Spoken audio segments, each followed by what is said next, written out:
Good evening and good day, everybody. Great to be with you again. Welcome to episode 20 of the Ask Abhijit show. So, we are completing 4 weeks today. So, before I begin, I would like to thank you all from the bottom of my heart. Thank you for your viewership. Thank you for all the comments. Thank you for your questions. I really appreciate it very much. And it wouldn't have been possible without you all. So, thank you very much.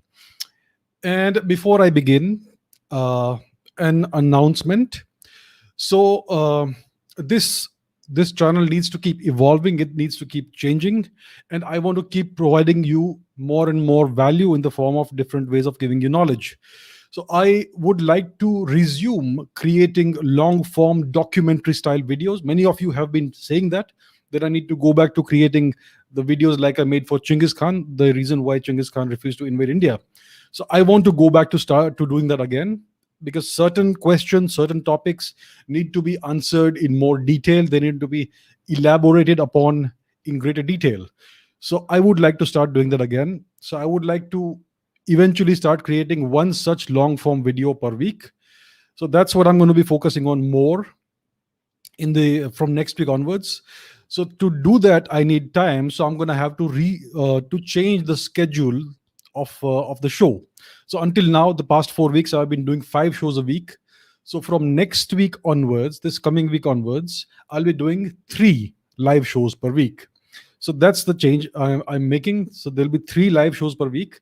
I will publish the schedule tomorrow. So I am not going to ever stop doing these live sessions. I really enjoy them. I enjoy interacting with you. I enjoy having this conversation with you and interacting with you live. And the short clips that I'm releasing will keep on coming every day, a few clips per day. So you will keep getting new content from on this channel every day. And like I said, 3 live streams per week as always. So that's what's going to happen this coming week onwards. So that's it for the announcement. And now let's get after it. Today is the most popular topic, Indian history. So let's start with question number 1. Today there are some interesting topics and some controversial topics as well. So let's start with question number 1. So this is about a video that I released, a short clip that I released in which I have spoken about India's partition. Did India want partition? Did the people of India want a partition? Did they desire a partition? And I said that India did not want a partition and there should have been a referendum about this matter. So many people have written in to me, and I am showing you a couple of comments that represent what other people have also been saying. So this says that there was a referendum. The 1946 assembly election had been fought completely on a one-point agenda of creation of Pakistan by the Muslim League. The turnout was very high, and lots of Muslims voted for Pakistan. There is another comment like that by Ishan. More than 90% of Muslims voted for the creation of Pakistan in 46 provincial elections, etc. So how can you say there was no referendum? So I hear you guys, and thank you for asking these questions. Unless you ask me questions, we will not have this conversation. So if you feel I am wrong, you need to express yourself as you are doing. That's the only way we can take this forward. So thank you for asking this, and let me explain what I mean. Okay. So I say there was no referendum, but you guys say that there was a referendum. So let's understand a few things about democracy, which we are not taught in our education system. Rule number 1, An election that is held under foreign occupation is neither free, neither is it fair, nor is it democratic. It is illegitimate and null and void. Imagine if there was an election in France during the Nazi German occupation of France during the Second World War. When France was liberated, do you think they would have continued with that assembly or whatever the result of the elections were? No, they would have immediately declared it null and void, right? Because that election was held under Nazi Germany. I mean, how can you consider that election to be legitimate? If China were to hold an election in Tibet today, in Chinese occupied Tibet, would you consider it to be a legitimate election? No, it's a null and void election. It's held under foreign occupation. So, how do we even begin to consider an election held under British occupation to be a fair election, a free election, and a democratic election? How do we think that that's the case? It's because our education system doesn't teach us what democracy truly means, right? So this election in 1946 was held under foreign occupation. It was held by the British to legitimize their rule over India and to give India the last basically the coup de grace before they leave. So that was an illegitimate election. It was neither free nor fair nor democratic. It was under foreign occupation. That's point number one. Point number two is, let's take a look at some statistics from this election. All right. So let me share my screen with you. Let me share one of these. Yeah, here we go. So this is an article written by a lady called Rupa Subramanya. The title of the article doesn't matter. Okay. But here are some interesting statistics. Let me make it larger so you can see it properly. So this article says that the 1946 elections, based on the sixth schedule of the 1935 Government of India Act, had a limited franchise, which means that only a small percentage of adults, those with money and property, were eligible to vote.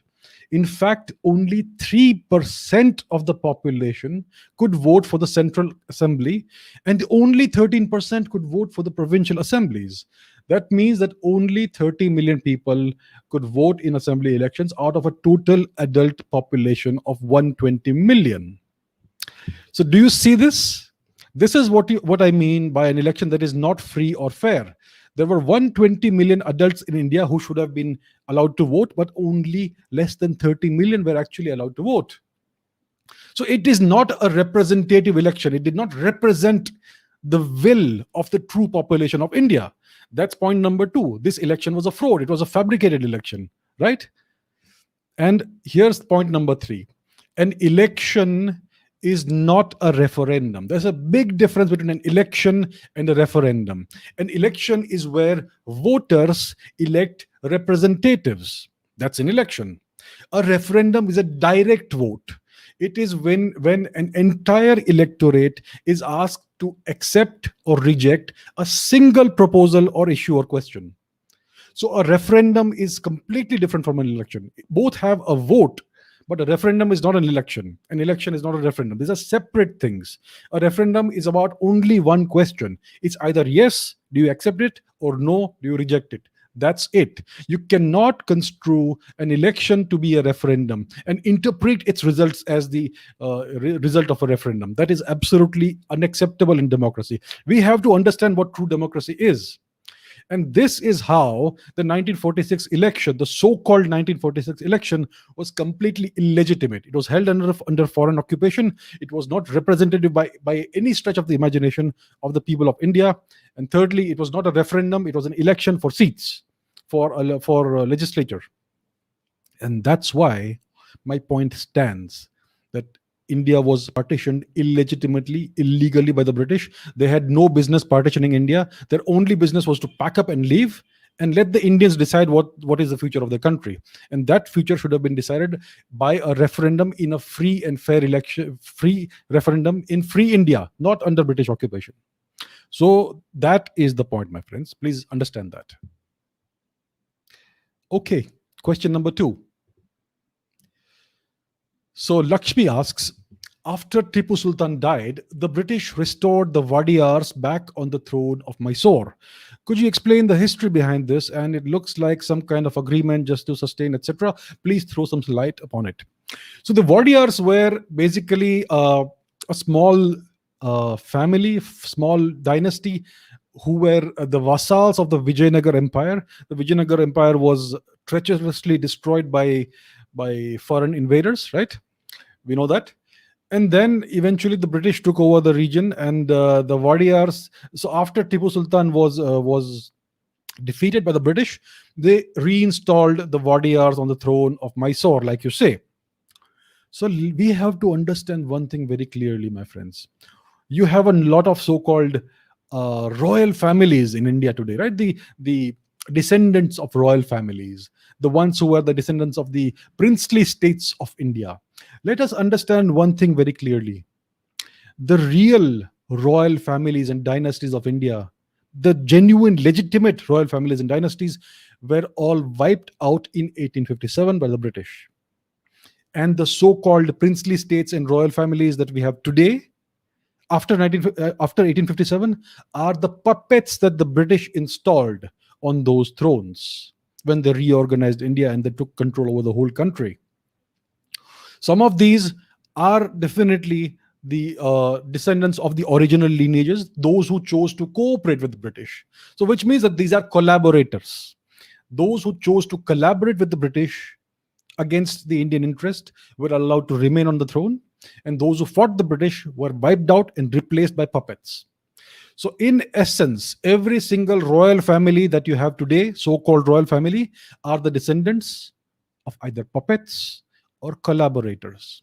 And I am sorry to say, the Wadiyars are those. And that includes every other royal family. Okay? So, the true patriots, the true freedom fighters, the true royal families who fought for India, the great Lakshmi Bais and many others, they were all wiped out. Their possessions were looted and carted back to England, and puppets were placed in the lieu. So that's what happened. So that's what we have to understand. Those are not royal families; those are puppets or collaborators. That's which is even worse. Okay, another interesting question now. So Mr. Rahul Raj says, Mysore Palace of India. So this let me explain the context. I have released another short clip of an answer that I gave about why are there no royal palaces in India, and I said that throughout India's history, India's kings have adhered to a dharmic code of conduct wherein they cannot amass luxuries and wealth. They have to basically serve their highest morality is to serve the kingdom and the people, and not to enrich themselves. And that's why they always lived humbly, and they never lived a luxurious lifestyle. So many people have given me examples of where I am mistaken, where I am proven to be wrong. So this is one gentleman who says that the Mysore Palace of India, where the king is a Hindu, LOL, this is a joke. And what about Rajasthan, which was full of forts? Okay, so that's one. I'll give you some more examples. This is another one by Nirali. We have a palace in Vadodara, Lakshmi Vilas Palace. Solu says, what about the Rajasthani palaces, which are actually forts? Vijay says, episodes like this make me doubt all other episodes. Hope you get a chance to visit Hampi, Rajasthan, etc., other palaces in India. Raigad, okay, Gadi and Gad is not less than palace, etc. Raigad, etc. These are Gads, which Dheeraj would like to interpret as palaces. Okay. Mysore Palace, another example. Okay, so these are examples that people have given me. Now, this is what I have written in the description of my video. Discounting a handful of British occupation era palaces built by puppet kings, there are no royal palaces in India, despite countless kingdoms, dynasties, and empires having flourished over nearly 10,000 years of India's archaeologically attested history. Why is this so? So that was the question.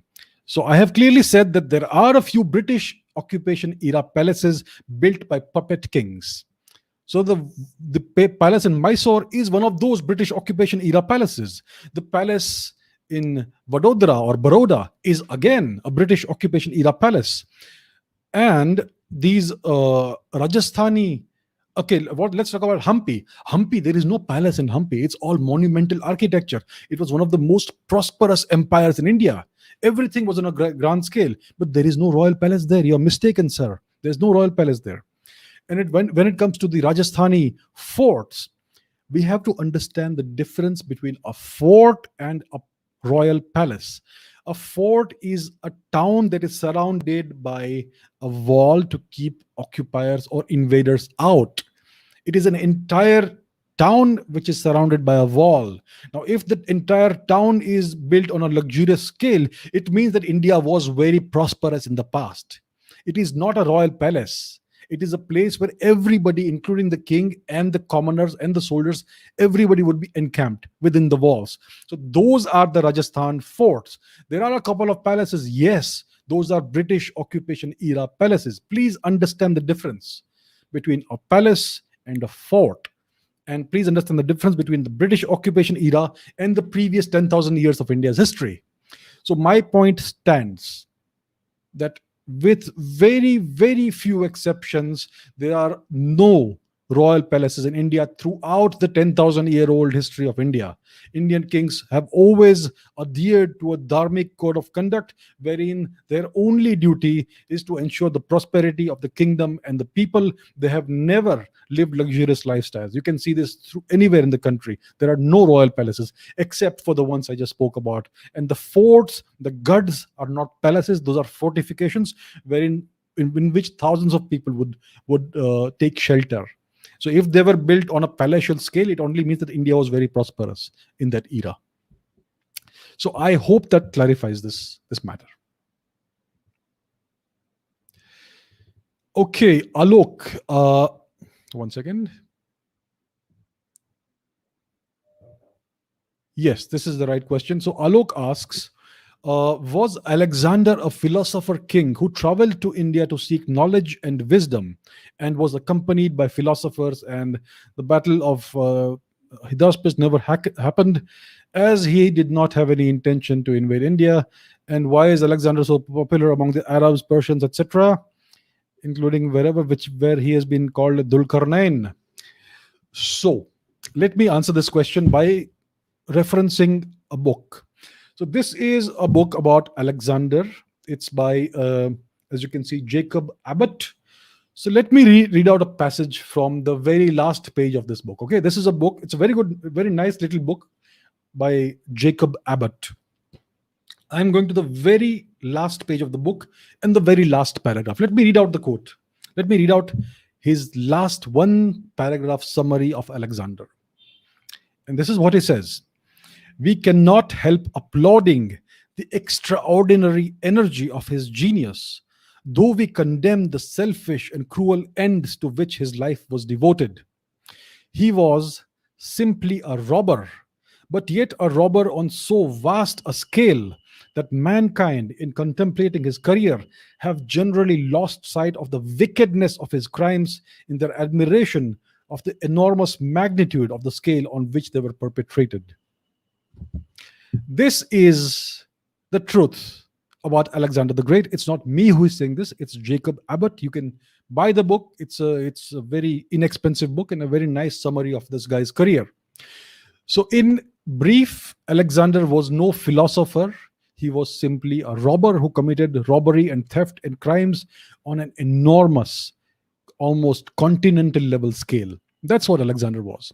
So I hope that answers this question. It's a good question. I'm glad you brought this up. And I hope this answers your question, sir.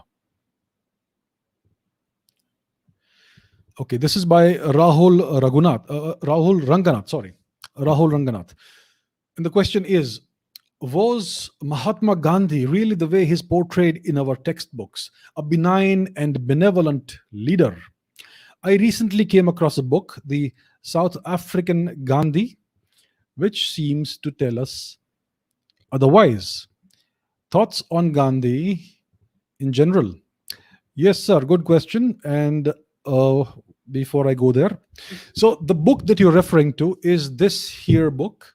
It's called The South African Gandhi. It's by Desai and Wahed. And this book goes into great detail about into Gandhi's life and actions and activities and career in South Africa, right? He was in South Africa for, I think, over 2 decades. So this goes into that, and it references Gandhi's own writings. So it goes to the very heart of the matter. It takes words from the man himself to explain what his career was like. And let me just read out one quote in Mohandas Gandhi's own writings on the back of the book. I think you can read it. So let me read it out to you. This is Mohandas Gandhi, who writes in 1920. No Indian has cooperated with the British government more than I have for an unbroken period of 29 years of public life.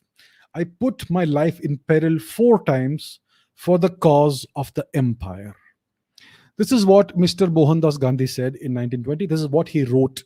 It's still available in the public domain. If you know where to look, you'll find it. Now, let me show you some more interesting snippets from Mr. Gandhi's life from this book and thereabouts. Yeah. So here's one example of Mr. Gandhi's activities. Mr. Mohandas Gandhi served as a sergeant major in the British Army during the Boer War in South Africa, 1899 to 1902. Okay, that's point number one. Secondly, Mr. Gandhi recruited Indians to fight and die for Britain in World War I. Right? Let me show you some more truths about Mr. Gandhi. Mr. Gandhi begged the British to allow Indians to fight for the British during the Boer War in South Africa. He sought to give Indians the opportunity of a thorough training for actual warfare. So Mr. Gandhi did not believe in non-violence when it came to supporting his British masters. Here's some more. So Mr. Gandhi was a loyal servant of the British Empire. He encouraged Indians to fight for Britain during World War I. He actually went to villages. He went from village to village trying to recruit Indians to fight for the British Empire during World War I. And he wrote to the Under Secretary of State for India, begging him to accept his services to the authorities. He never preached non-violence to the British. And here is evidence. This is Mr. Gandhi's own letter, the aforesaid letter. We beg to offer our services to the authorities. And Mr. Gandhi speaks about sharing the responsibilities of membership of this great empire. So these are some facts, some small facts about Mr. Gandhi, just a few among very many. Mr. Gandhi's writings, his voluminous writings, are all available in the public domain. I would encourage you to check them out. They are rather eye-opening, I would say.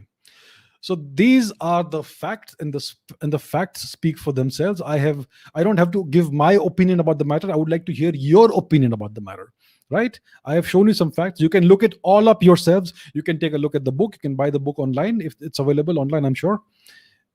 But even better, just look up Mr. Gandhi's own writings. They are all available online for free, right? And just go through them if you have the time, and you will find very interesting facts that will emerge from there. So that's all about Mr. Mohandas Gandhi, Mr. Mahatma Gandhi. Okay, Akash. Akash asks, Jinnah or British, who can be held responsible for breaking India? Jinnah was a tool. Mohandas Gandhi was a tool. The British had a long-term objective. They had their own agenda. They had a very clear exit plan of exiting out of India when India became too poor and too miserable to extract anything more from. Right? There was nothing left to extract from India. India's GDP had crashed to less than 2% of the world's GDP. India's life expectancy was around 30 or less than 30 by the time the British left India. That's how desperately poor and destitute India had become at the hands of the British, right? And so they were desperate to leave. They just wanted to leave the country, but they wanted to still use the region because they still had interests in the Middle East and the Gulf, right? And they wanted a part of India to be on their side. So that's why they wanted to break India into a couple of like 2 or 3 pieces. And that's what they achieved via Mr. Jinnah. So Mr. Jinnah was merely a tool. I am by no means trying to exculpate Mr. Jinnah for his crimes against his nation and against his own conscience, because in his early career, he was very much a nationalist. He was very much a secularist, a true secularist, not a fake one like the people we have today. He was a true nationalist. He fought for Hindu Muslim unity. He fought for India when he was in London. He was a true nationalist. He was a true freedom fighter. And later he betrayed his own conscience. He betrayed his own people. He betrayed his own nation. So I am by no means trying to exculpate Mr. Jinnah for his monumental crimes, especially what he did in the 1940s, the Direct Action Day and all that. But he was merely a pawn in the hands of the British. If Jinnah had not done this, they would have found somebody else to do it, right? So I hold the British responsible for breaking India, and the responsibility also lies with Mr. Jinnah and Mr. Gandhi and Mr. Nehru and every other leader, every other major significant leader in the Indian National Congress. They are all responsible, but the puppeteers, the puppet masters were the British. And these people were British collaborators. So that's what you have. There you have it.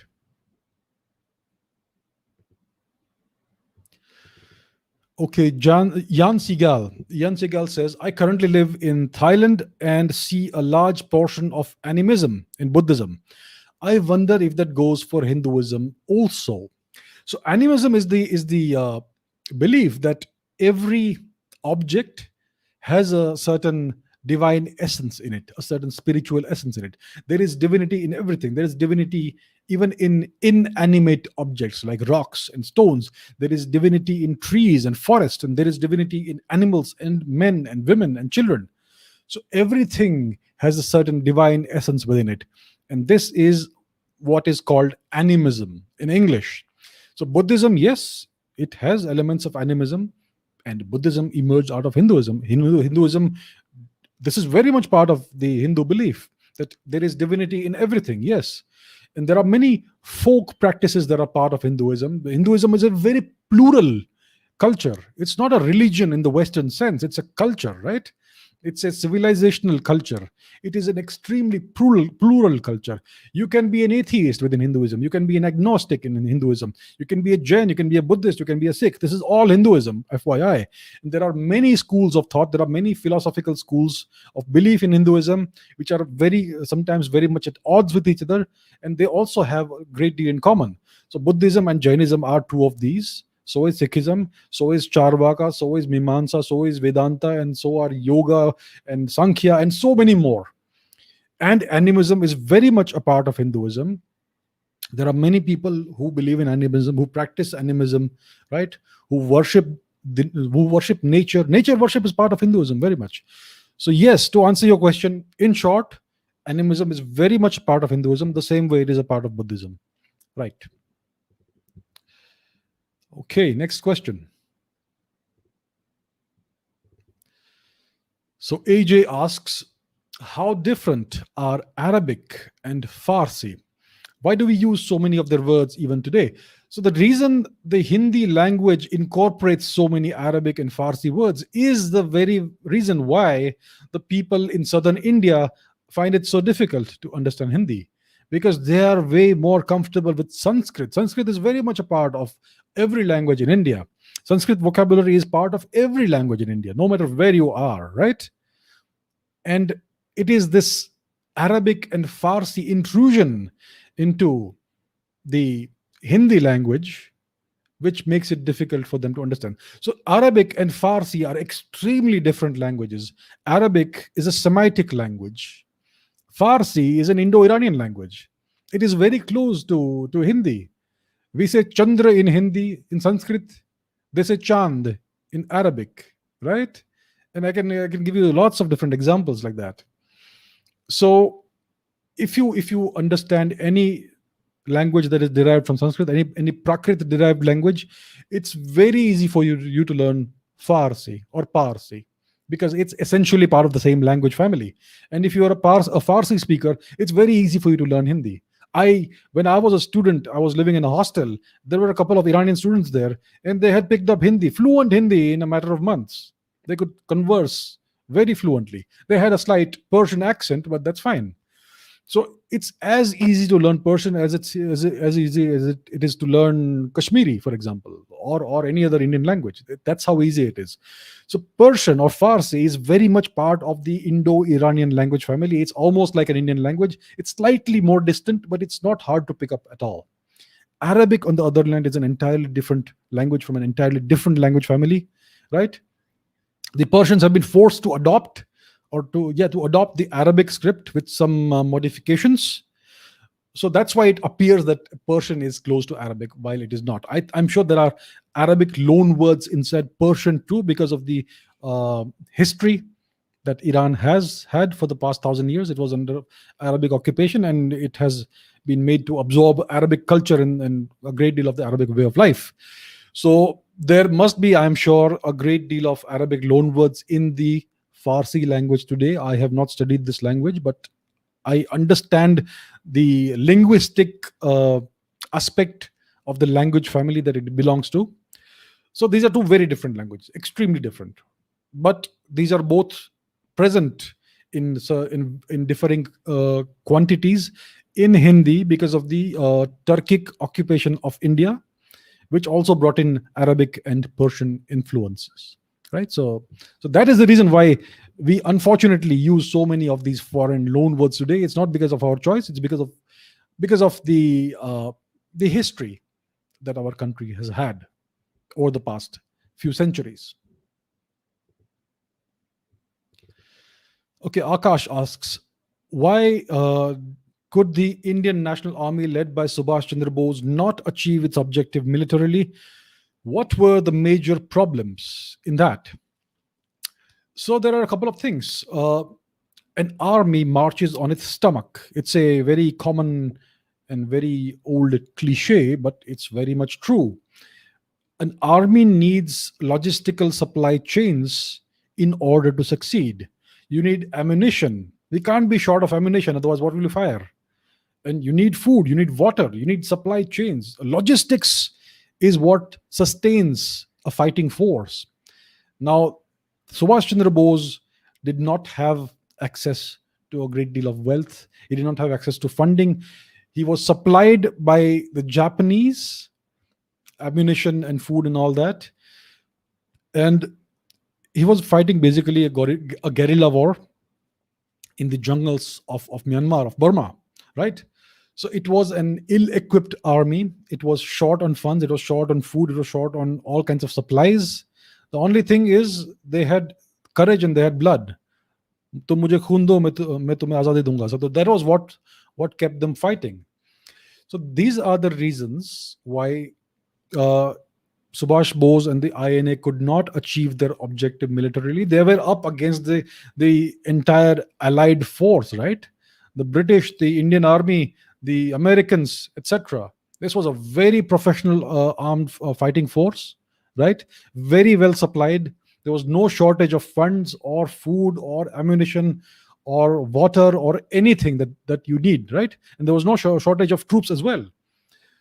And the INA had limited troops, which were all taken out of the Japanese POWs, prisoners of war, that they had taken from the British Indian Army. So that's why this army could not achieve its objectives. It was always up against it. It was fighting against incredible odds. It was basically a suicide mission, and they did it for the love of their country. And see how they were treated after independence, right? So that's India for you, my friends. That is the Nehruvian regime for you. They disliked anybody who fought the British using violent means. So, in brief, that's why the INA and the great Subhash Chandra Bose could not achieve their objectives militarily. They unfortunately, by an accident of history, had to go on the wrong side, the side that ended up losing, because the logic was that my enemy's enemy is my friend. So the Japanese and the Germans were fighting the British. At the time, no one knew what the Japanese and the British were doing. The Japanese and the Germans, the Nazis were doing. No one knew at the time. It was only after the war ended that people came to know what the Nazis were up to, and even what the Japanese had done in various parts of China. So Subhash Bose basically was a pragmatist. All he sought was to liberate his country by any means necessary, and that is the right approach. Unfortunately, he ended up on the side that lost the war, and he was basically very short of every supply you can imagine. It was short of troops and short of everything else, logistics. And that's why he could not succeed and the INA could not succeed.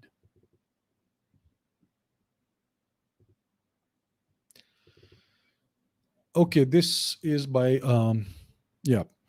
It says that Shivaji and the Marathas were just raiders.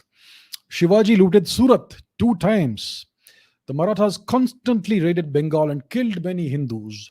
Just search about Sringeri Math massacre in Karnataka, where they killed many priests residing there and looted the temple. So don't think themselves some sort of saviors of Hindus, etc. Read about whatever.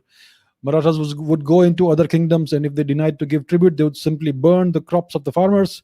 They were not different from other medieval kingdoms who wanted to expand their influence for their own cause.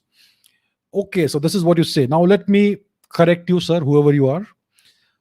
Shivaji, yes, Shivaji Maharaj did loot Surat 2 times. Surat was a Mughal encampment. It was occupied by the Mughals, by the Turks, right? And what Shivaji did, what the great Shivaji did, was he looted the Mughal treasury in Surat, and he looted these wealthy merchants who were making the Mughals prosperous. He did not touch a single civilian. Who's going to tell you this? I am sure you're not going to tell us that, right? You're not going to write that in the comments. And I know many well educated people who say that Shivaji Maharaj was a bad person because he looted Surat. I mean, come on. He did not touch a single civilian. He did not loot a single civilian house. He looted the Mughal treasury and he looted the wealthy merchants who were making the Mughals wealthy. And that is perfectly justifiable. All right. Secondly, the Marathas constantly raided Bengal and killed many Hindus. This again is communist propaganda. That's what the communists have been writing ever since independence. The Mughals were trying to free Bengal from the Turks, and that basically necessitated warfare and raids into Bengali territory, which was occupied by the Turks. There would be battles. The Bengali Turks did employ Hindu soldiers, right? Those would get killed in the warfare. But once again, the civilians were not touched and nothing was burned. This is all communist lies which have been fabricated after independence. That's point number 2. Sringeri Math. Yes. Okay, once again, you're saying that many priests were killed. That is a lie. Not a single priest was killed. Yes, the Sringeri Math was looted. Yes, an elephant was stolen and some other wealth was stolen. It was done by irregular, non-combatant members of the Maratha forces. The soldiers did not do it. There was a division of the Maratha forces which was basically involved in mopping up operations. They are the ones who did this. And the moment the Maratha leadership came to know about this, those people were apprehended, they were punished, and all the possessions were given back to the Sringeri Math. And this is the fact. Look it up online. These are all communist lies. These are the communist historians who have been spreading these false accusations against the Marathas in order to make the Marathas look bad. The Marathas were always they always acted ethically according to the principles, according to the ethics and morality of Indian warfare. They never touched civilians. And on the one off chance that this sort of thing happened, the culprits were punished and the possessions were returned to the Sringeri Math. So an exception is not the rule. Yes, one such thing happened and action was taken promptly against it. All right. So basically, everything you're saying is incorrect, sir. So I think you need to educate yourself about this matter.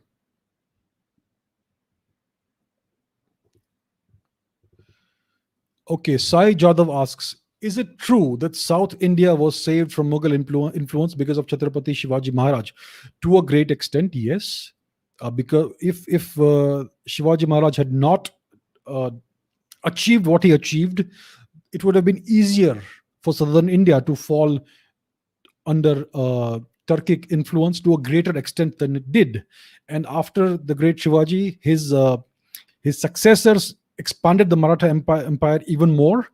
And these are basically the things that contributed to a great extent towards saving southern India from the influence of the invaders. And also because the southern part of India was very far away and the country is so large. So it's a combination of factors. But yes, the Marathas and the great Shivaji did have a significant role to play in protecting the southern part of India from the Turks. This is by Shreya. A more number of classical dance forms exist in South India. Carnatic music is much more elaborate than Hindustani classical music. Is it possible that many dance or music forms of North India were lost during Turk rule, while South Indian ones got saved at the time? This is a fascinating question. It's a very interesting question. So, first, one small correction. Carnatic music is not more elaborate than Hindustani classical music. I would know, being a musician, right? Okay, I am also a musician, an amateur one, but I do understand Indian classical music and the ragas and all that, right? So yeah, I'll not go into further into that. But basically, Carnatic music and Hindustani classical music have basically they share the same ragas, which are classified under different names in the north and the south, but both are equally elaborate. So that's point number one. Point number two, yes, more classical dance forms exist in southern India compared to northern India. In northern India, you only have one dance form, which is Kathak, which is not one of my favorite dance forms by any means. But in southern India and in eastern India, you have many more dance forms that have survived. So, yes, I think it is very, very logical what you're saying, that many dance forms in the northern part of India may have been lost during the Turkic rule. It's very much possible, yes. While southern Indian ones did get saved. Odissi is one of the most beautiful and most interesting dance forms in India. So that was saved. Northeastern India was saved. That's why Manipuri survived, and Satriya in Assam survived, etc. These are two different dance forms. Manipuri is one of the classical dance forms of Indian classical dance, one of the major dance forms. And Kuchipudi survived, Mohiniyattam survived, Bharatnatyam, and like I said, the other one, Odissi. So yes, it looks like southern India did prosper culturally, continue to prosper culturally, because there was a lesser Turkic influence in southern India. Right. And it's interesting to note that many of the dance forms in Southeast Asia, like the Apsara dances and other dances in Cambodia and Thailand and Burma, etc., are greatly influenced by southern Indian classical dance forms. It's very interesting. Even Manipuri classical dance is similar to the dance forms that you have in Myanmar and Burma, and to some extent in Thailand and other parts of Southeast Asia. So it's a very fascinating topic of research, but unfortunately, nobody is doing research, right? So it's something that should be looked at. It's a very fascinating topic that you brought up, and I think you're absolutely right. It is most likely the case that many more dance forms existed in northern India, which may have been wiped out because of Turkic rule, the same way that all the ancient martial arts in northern India were wiped out during Turkic and European rule. So, very interesting question. This is by Bhagavat. So, yeah. How did the Padmanabha Swami temple in Kerala become so rich? And is it the world's richest temple or structure in gold and other gems? Well, from what we know thus far, the Padmanabha Swami temple in Kerala is the world's richest religious uh, monument or temple, right, or place of worship. It is estimated that it contains more than $1 trillion worth of gold and jewelry, right? And there are a number of vaults in this temple underground, which the Supreme Court or the Judiciary of India has forced the temple authorities to open.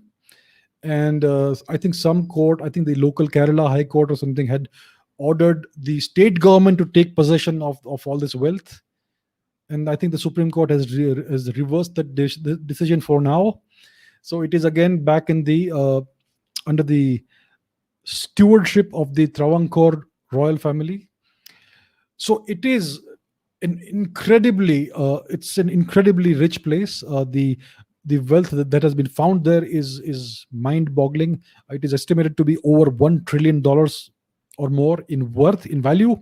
So there are gold coins from the Roman era, lakhs of gold coins from the Roman era, from Rome, which have been found there.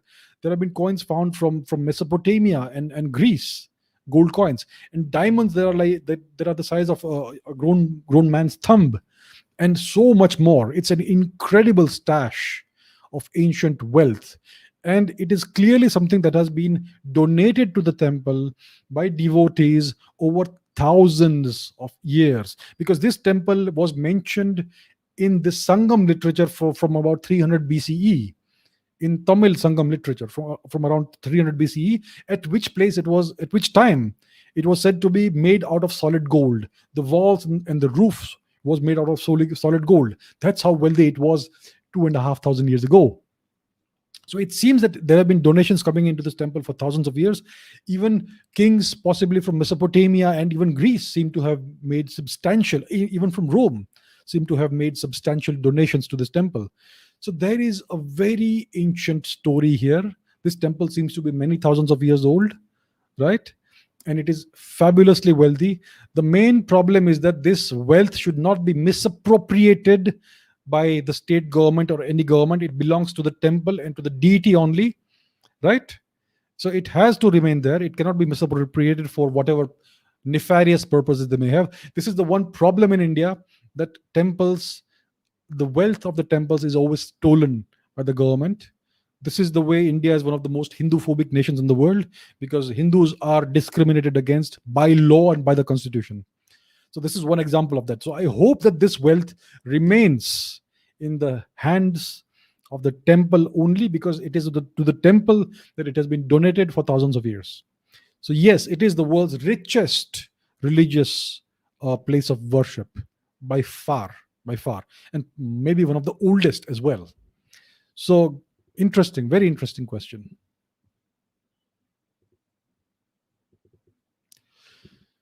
Okay, right. Nepal's prime minister made a claim that yoga originated from Nepal and not India. Do we have any proofs from where did yoga originate?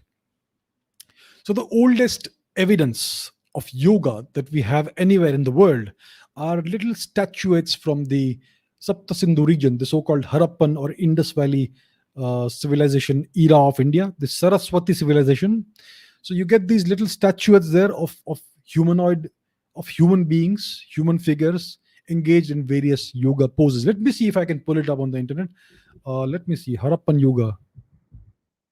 Very interesting. Let me try and show it to you.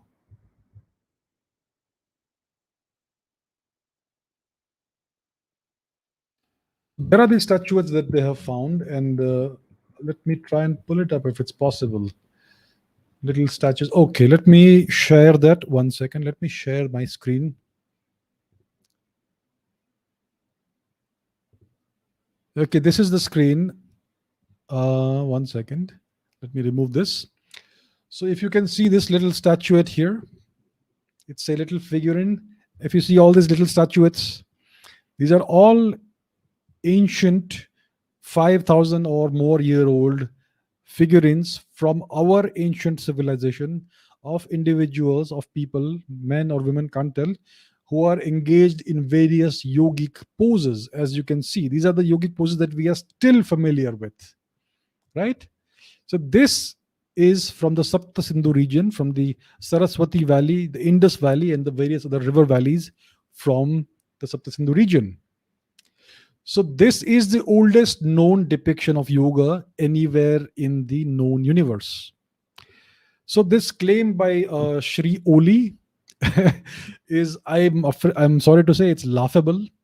He's just making a fool of himself, the Prime Minister of Nepal, and it is just a political tool to needle India, because he is basically a pawn in the hands of the Chinese, Mr. Oli. So yoga originates in the Sapta Sindhu region, or maybe elsewhere also, but this is where we have found the oldest evidence. So based on the evidence, based on the data, we can say that the oldest known evidence is from the Sapta Sindhu region, from the Saraswati Valley, Indus Valley region. So it is not from the region that we now call Nepal, which has always been part of India. It became a separate kingdom in the 18th century only, in the mid 18th century only. And it's only an accident of history that it's a separate country right now. It is very much part of India. The Nepalese people are our own people, and there is a reason why they have the right to come and live in India and work in India. They don't need visas. There are no controls. They can come and live here, and so can Indians go and live in Nepal. There's a reason for it, because we're the same people, the same culture, the same ethnicity, the same civilization for thousands of years. So this statement is just meant to needle India. It should basically be laughed off. That's all it deserves. Okay, this is Shashwat Singh who asks, why is it called Adam's Bridge? Why did they name it that? I assume you're referring to Rama Setu, which is now called Adam's Bridge, right? So let me share something interesting with you. They called the most ancient uh, example of monumental architecture in the world. They have called it Adam's Bridge. Let me show you something else. This is Adam's Peak, supposedly in Sri Lanka.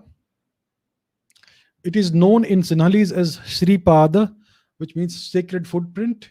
The Hindus consider it to be the footprint of Lord Hanuman or Lord Shiva, and the Buddhists consider it to be the footprint of Lord Buddha. So the local name in Sinhalese and Tamil and Sanskrit is Sri Pada, which means the sacred footprint. But the English occupiers, the British occupiers, have named it Adam's Peak, and that's what Wikipedia refers to it as. And similarly, every atlas and every website online refers to the Rama Setu as Adam's Bridge. So they need to put Adam everywhere for some reason. It's a form of cultural imposition. It's a form of trying to establish cultural supremacy. It's a means of trying to denigrate Indian culture, which Sri Lankan culture is also essentially Indian culture, right? So this is what they have been trying to do ever since they occupied this civilization. They have been trying to rename things, and there are lots of other examples where they have tried to rename things, right? So the great Sagarmatha became Mount Everest. Sagarmatha or Chomolungma in Tibetan, that became Mount Everest. Vadodara became Baroda. Jagannath became Juggernaut. The Ganga became Ganges. The Sindhu became the Indus, and so on and so forth. I'm sure you know hundreds of such examples. So they've been trying to rename everything, and unfortunately, even after independence, we have kept on using those strange foreign imposed names. So that's why it's called Adam's Bridge. We don't need to call it Adam's Bridge. We should just call it Ram Setu, which is the correct name. That's all. So Atul asks, if Sanskrit is a unifying language for the whole subcontinent, why does it have so many scripts? Why we don't find so many scripts in any language found worldwide? This is a brilliant observation, sir. There is no language in the world that has more than one script, more than a couple of scripts at most, right? For example, Latin has just one script, which is used for almost every Western European language. All the Slavic languages have the Cyrillic script. Arabic has its own script.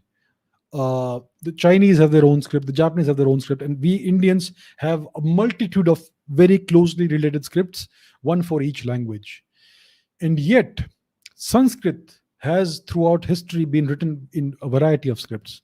In Kharoshti, in Brahmi, in the Sharda script, in Devanagari, and there are many other scripts that can carry this language. So why is it so? Right? And the answer is very simple, my friends.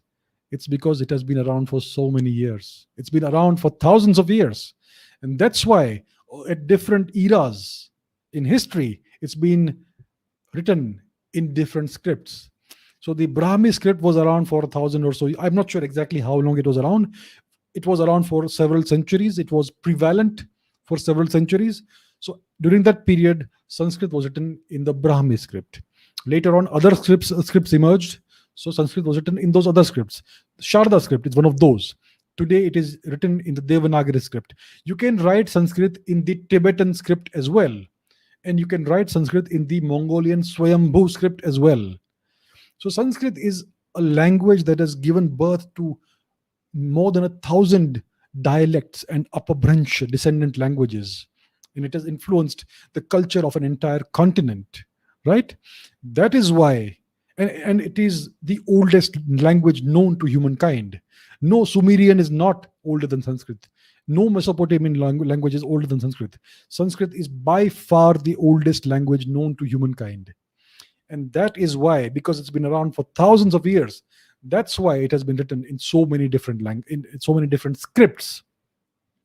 A script is merely a vehicle that is meant to carry a language. The vehicle can vary, can change. As long as it is suitable for carrying the script, the vehicle is acceptable, right? So that's why Sanskrit has been written in so many different scripts. Very, very good question. Very good. Okay, I think I'm out of questions that I've selected. So let's take up a few, let's take up a lot of your live questions. Let's take a look at what you're asking. All right. Tutankhamun is not Indian history, sir.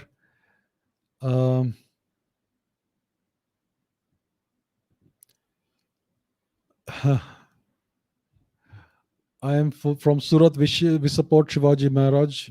Yeah, good, good. I'm glad to know that. Something else?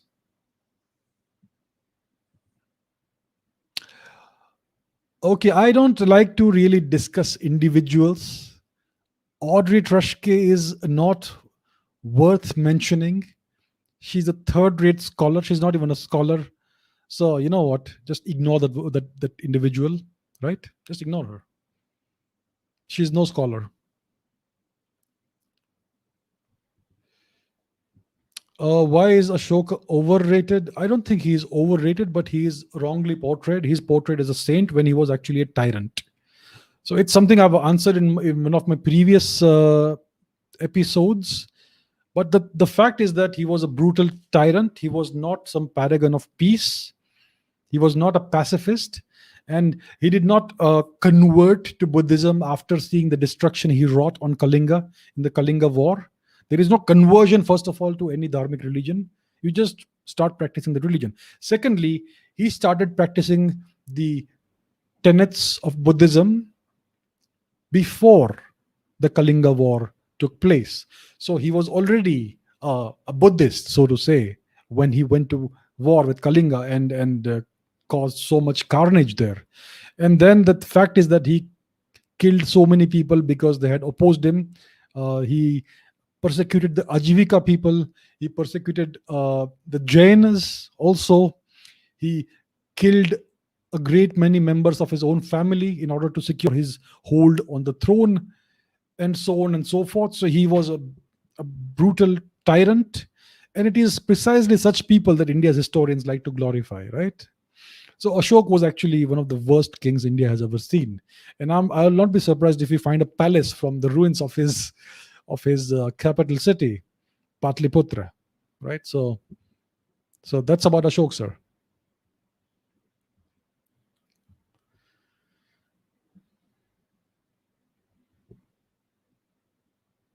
Some more question. The North Sentinel Island in India. Yeah, it's a small island which is home to one of the last uncontacted, more or less uncontacted ancient human populations on the world, on the earth. So it's basically a population that migrated out of Africa some 30,000-40,000 years ago, and they got stranded on this island, and they've been living there ever since.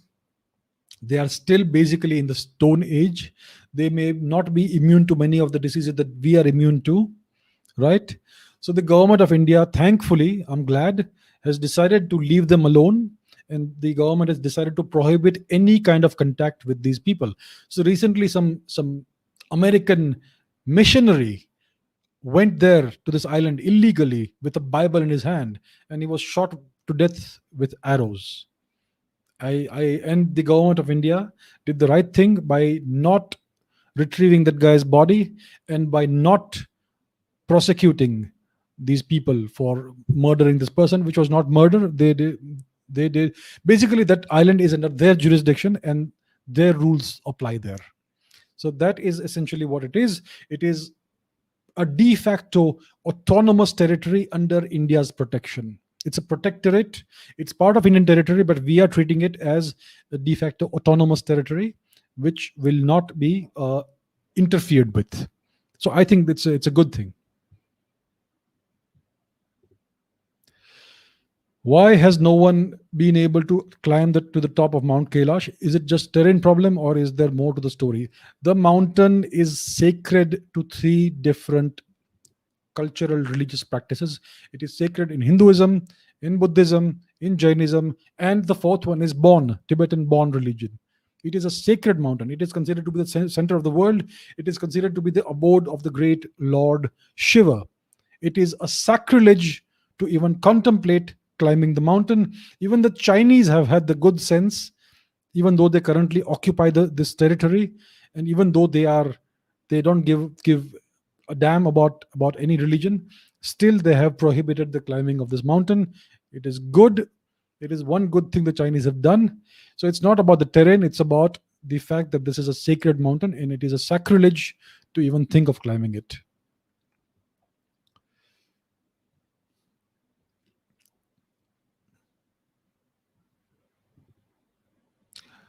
Tom Johnston, why did Nepal not choose to become part of India if India is so great? So, Tom, the Nepalese king, King Tribhuvan, requested India's Prime Minister Shri Nehru to allow Nepal to rejoin India in the 1950s. This is well documented. You can look it up online. So the king of Nepal wanted Nepal to become a part of India again. He wanted Nepal to rejoin India. It is only because of the decision of our Prime Minister, of India's Prime Minister, the great Sri Jawaharlal Nehru, that Nepal was unable to reintegrate itself with India. Mr. Nehru refused this request. He said he did not want Nepal to be part of India. Why? So only he could tell.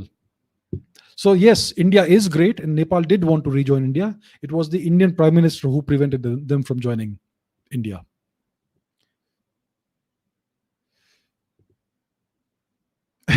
Quite possible, yes.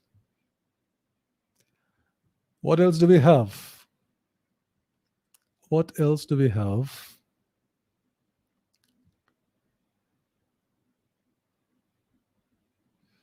Some interesting questions. Let me find some.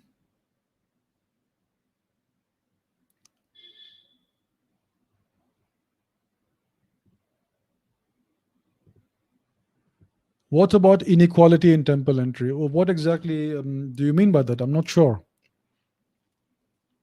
A temple is a religious place. I think they can set the rules as per as per their as per India's millennia old culture and religion. I think that gets supremacy over any constitution that was enacted 3 weeks ago or 40, 50, 70 years ago, which is immaterial. So I don't see anything wrong with temples setting their own rules. Okay, some more questions. Kailash again. Okay.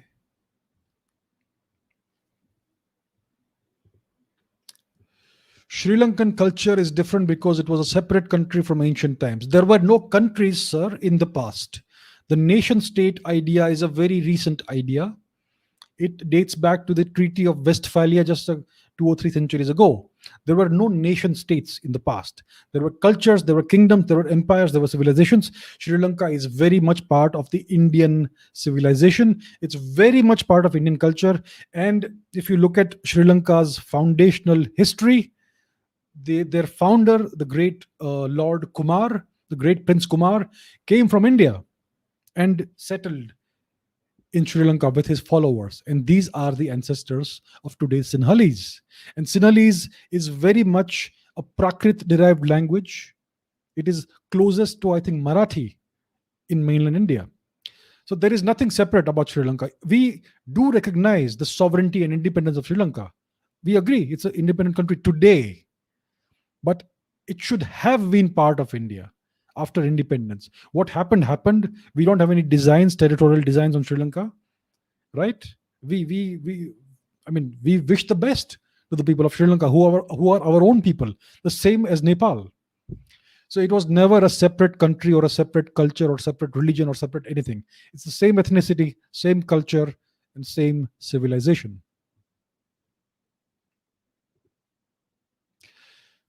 Was the Indus Valley civilization wiped out by nuclear civilization that happened during the Mahabharata era? One sentence answer: no.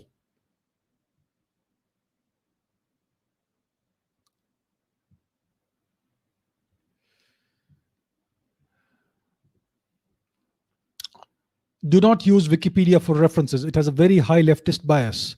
Do not fund Wikipedia. I agree.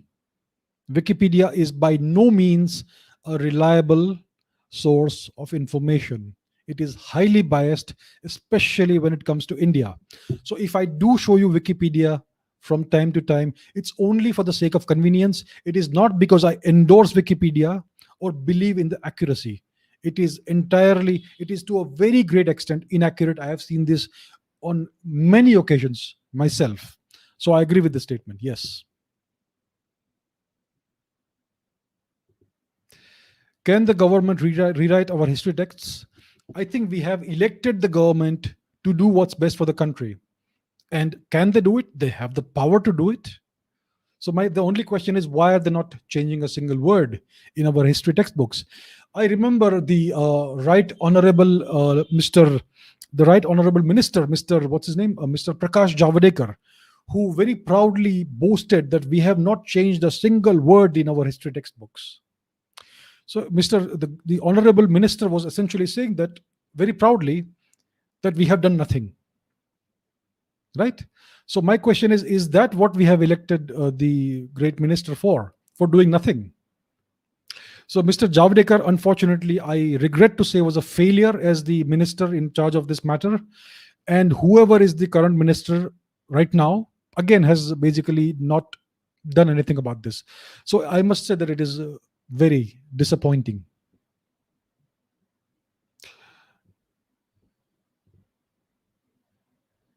Okay, what else do we have?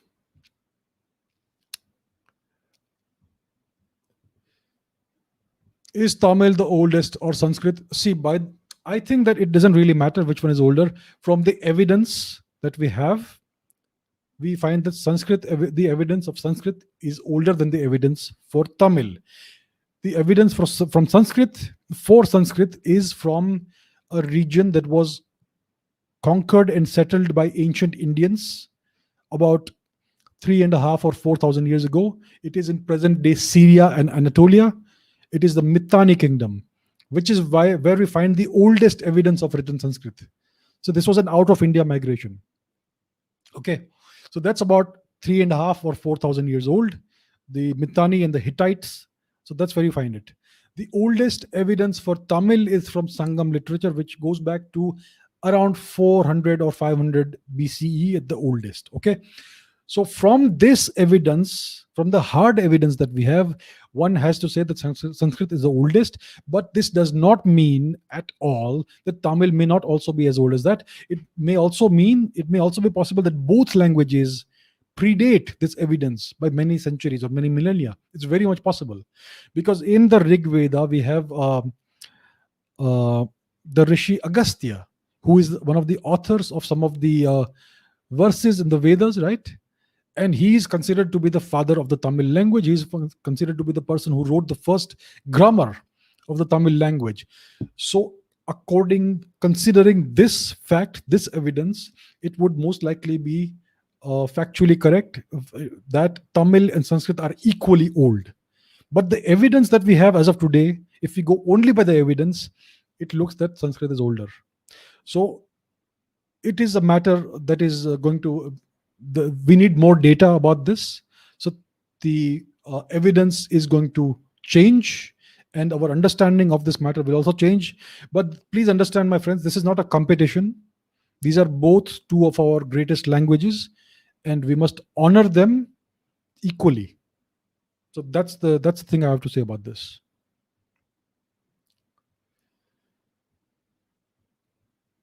Okay, what else do we have? My views about the Ahom community of Assam and why are they not recognized in our history. There are so many such dynasties and such communities that are completely whitewashed out of our history textbooks. And it's because they were brave and they fought for the country.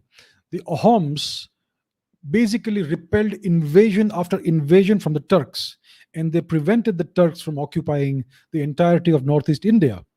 So that's their immense contribution to safeguarding a certain part of our country, a very significant part of our country.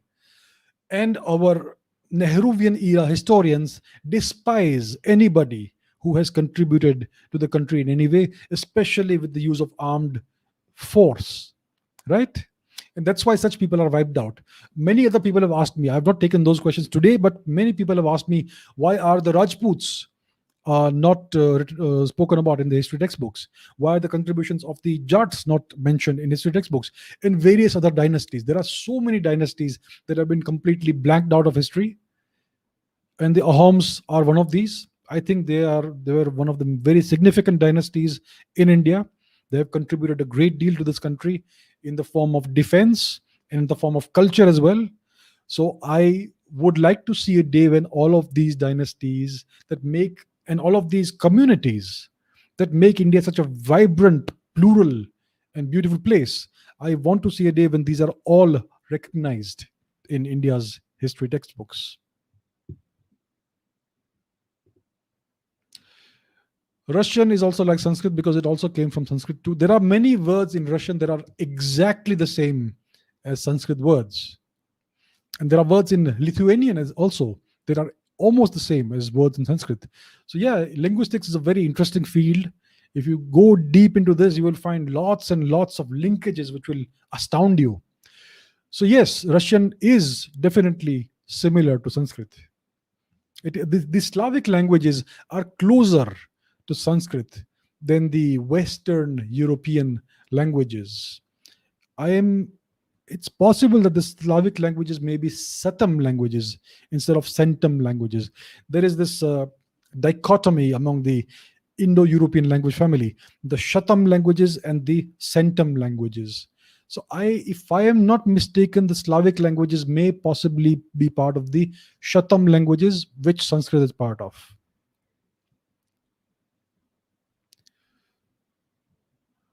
Okay, what else? Okay, let me take this question. Why do modern day historians consider King Vikramaditya and Vikram Samvat as fake, which is around 10 AD or thereabouts?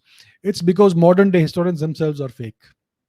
Okay, they claim that that Maharaja Vikramaditya was a legendary or mythical king. He did not really exist, which is absolute nonsense considering that an entire era of Indian history is named after this king, after this emperor. So they're trying to whitewash the great historical figures out of Indian history. That's all it is. So I completely disagree with this contention that the emperor Vikramaditya was a mythical emperor. He was a real emperor, and once we start investigating, evidence will come. Evidence will emerge of his existence. All right, what else do we have? What else do we have? Any other good questions?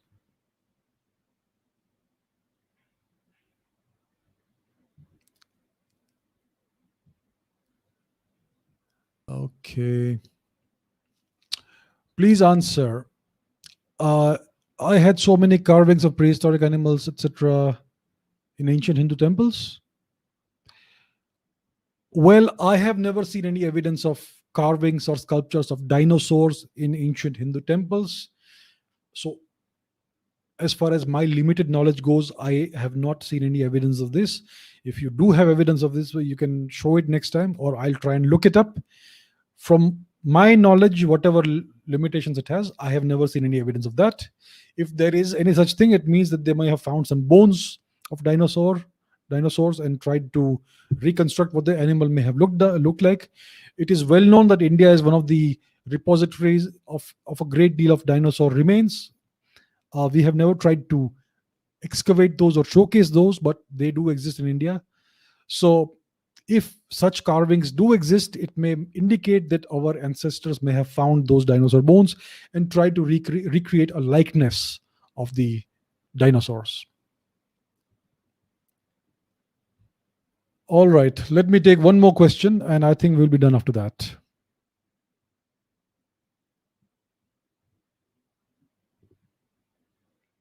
Praveen Mohan's video about evidence of carvings of dinosaurs and machines. Okay, thank you for the reference. I will try and take a look at that. Sure. Thank you.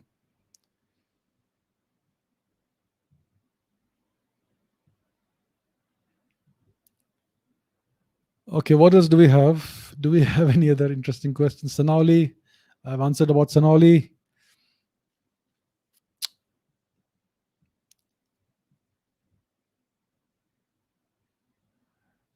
Okay, I think we are almost done here.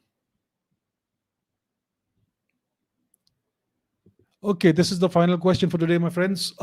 In one of the articles from Scroll, it was mentioned that Hindu kings also raided temples and abducted idols. Examples of Pallava kings was mentioned.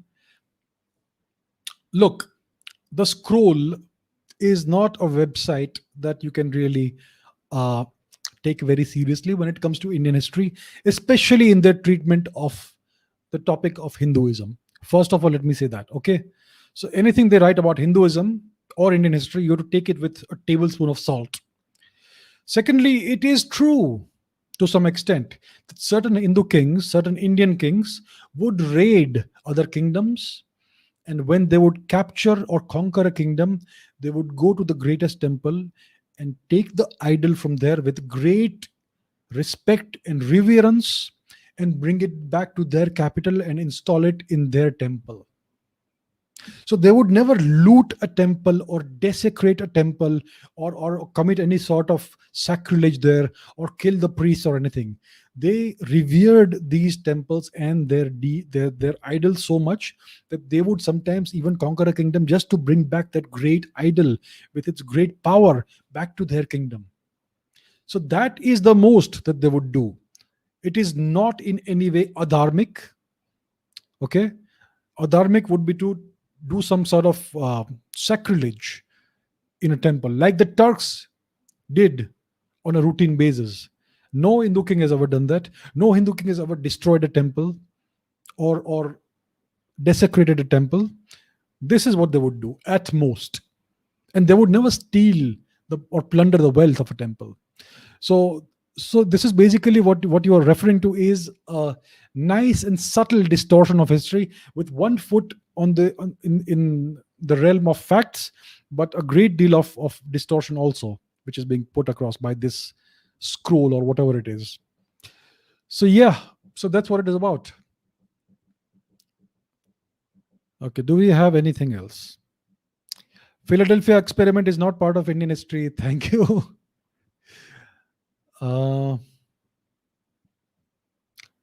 What else? No, I am not aware of any curse of on the door of the Padmanabh Swami temple. I am not aware of any such thing. Sorry. The Varna system is a very complex topic, so we will discuss that in a future episode. It's something you can't discuss in 5 minutes, or I cannot give a 5-minute off the cuff answer. I have to basically give a detailed exposition of this thing. It's a very complex topic. So I will do it. I will do it definitely, but in the future.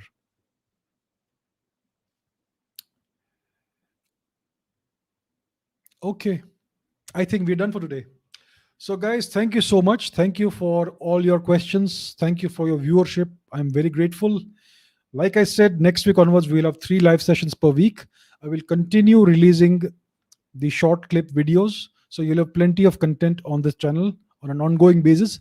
And I'm going to start making again long form documentary style videos very soon. So that's what you can look forward to from next week onwards. So tomorrow I will publish the schedule of next week, and I will see you very soon. I'll see you next week very soon. So thank you and have a good day. Have a good night. I will see you. Bye-bye.